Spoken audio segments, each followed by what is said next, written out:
वजीर आजम का कहना है कि इस बजट से मईशत का पहिया तेजी से घूमने लगेगा। कहीं ऐसा ना हो कि गाड़ी का पहिया इतनी तेजी से घूमने लगे कि इंजन गाड़ी फाड़ कर गाड़ी से बाहर आ जाए। तमाम कैबिनेट को अपनी तनख्वाहें 8,500 रुपए कर लेना चाहिए ताकि उन्हें एहसास हो और पता चले कि 8,500 रुपए में कैसे जिंदगी गुजरती है। IMF कभी भी ये बात नहीं कहता कि हुकूमत को अपना प्रोटोकॉल कम करना चाहिए, गैर मुल्की दौरों पर कम से कम लोगों को लेकर जाना चाहिए, वजीर आजम हाउस और प्रेसिडेंट हाउस को अखराजात को कम करना चाहिए और अपनी सैलरीज और पेंशन पर एक बार नजरसानी करनी चाहिए। 2026 मार्च से लेकर 2026 अप्रैल तक गवर्नमेंट ने सिर्फ पेट्रोलियम लेवी की मद में 2.72 ट्रिलियन रुपए कमाए हैं।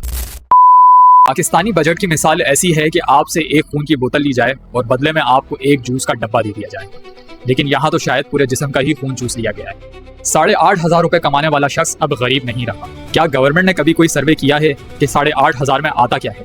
इस रकम में ना तो आप रेंट दे सकते हैं, ना बिजली का बिल और ना ही राशन खरीद सकते हैं। इस हिसाब से इज्जत माप हुकूमत वक्त को, वजीर आजम समेत तमाम कैबिनेट को अपनी तनख्वाहें 8,500 रुपए कर लेना चाहिए ताकि उन्हें एहसास हो और पता चले कि 8,500 रुपए में कैसे जिंदगी गुजरती है। बेनजीर इनकम सपोर्ट के लिए 838 बिलियन रुपए मुख्तस, लेकिन तालीम के लिए 100 से 120 बिलियन रुपए मुख्तस और डिजिटल इकोनॉमी के लिए 65.5 करोड़ रुपए।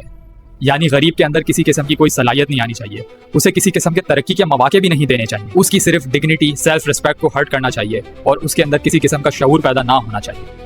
इसीलिए आज शऊर के ऊपर बिरयानी की एक प्लेट को बढ़तरी हासिल है। गरीब का बच्चा स्कूल ना जाए तो कोई प्रॉब्लम नहीं है, लेकिन अगर पिंकी की कोकेन से किसी अमीर का बच्चा मुतासिर होता है या डकी की फाइनेंशियल ट्रेडिंग ऐप से किसी अमीर को फाइनेंशियल लॉस होता है तो रिएक्शन आता है। मतलब जब आग अमीर के घर पे पहुंचती है तो ही रिएक्शन आएगा। इनकम टैक्स स्लैब में कमी की गई है, सुपर टैक्स में भी कमी हो गई है, 7E को भी खत्म कर दिया गया, लेकिन इसका हर्जाना कैसे पूरा होगा? बिजली और पेट्रोल के प्राइसेस बढ़ाकर। IMF कभी भी ये बात नहीं कहता कि हुकूमत को अपना प्रोटोकॉल कम करना चाहिए, गैर मुल्की दौरों पर कम से कम लोगों को लेकर जाना चाहिए, वजीर आजम हाउस और प्रेसिडेंट हाउस को अखराजात को कम करना चाहिए और अपनी सैलरीज और पेंशन पर एक बार नजरसानी करनी चाहिए। प्रेसिडेंट हाउस का एक दिन का बजट 77 लाख रुपए मुख्तस किया गया है। ना जाने वो ऐसे कौन से अखराजात हैं जो इतनी भारी रकम से पूरे होते हैं। प्रिंट, इलेक्ट्रॉनिक, डिजिटल मीडिया सबको ही खुश करना है। 2022 से 2023 तक 14 बिलियन रुपए के इश्तेहारात दिए जा चुके हैं, लेकिन सिर्फ उन्हें जो आपकी बात मानते हैं। FBR को इस साल बजट में 15 ट्रिलियन रुपए का हदफ दिया गया है, लेकिन FBR तो अपना पिछले साल का 13 अरब रुपए का टारगेट ही पूरा नहीं कर पाया, तो ये हदफ खाक अचीव करेगा। कर्जों की अदायगी के लिए इस साल बजट में 8 ट्रिलियन रुपए मुख्तस किए गए, लेकिन 2026 मार्च से लेकर 2026 अप्रैल तक गवर्नमेंट ने सिर्फ पेट्रोलियम लेवी की मद में